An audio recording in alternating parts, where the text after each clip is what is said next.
Ay! Yes? Ba't ka nandito? Namimili lang ako ng ano. Alam mo ang afford yan? Kasi yung ganyan, 6,000.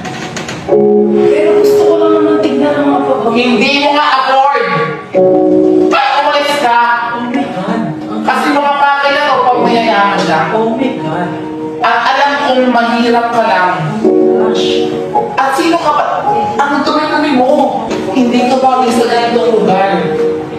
Papakuto, hindi pa ako kabaho. Mas mabaho ka na alam ko.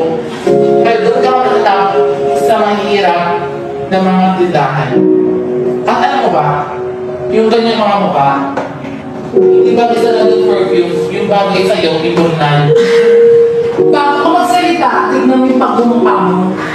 Mas mukha ka pang kalaban ni Lolo Iwaw kaysa sa akin. At saka bago ko kumain, mas mukha ko pang hindi ma-afford ang pabango na to. Hindi mo ba alam kung sino ako? Gusto mo mamaya kung sino ako? Huwag ka magsalita! Gusto mo mamaya? Sampalin sa sampal. Gusto mo mamaya? Sampalin niya ako again. Sampal. Ako nga pala ang may-ari ng kumpanya. Okay lang. Gusto ko lang isampal sa'yo bawat detalye na nalaman mo sa buhay mo. Ma'am, sorry, ma'am. Hindi. Alright.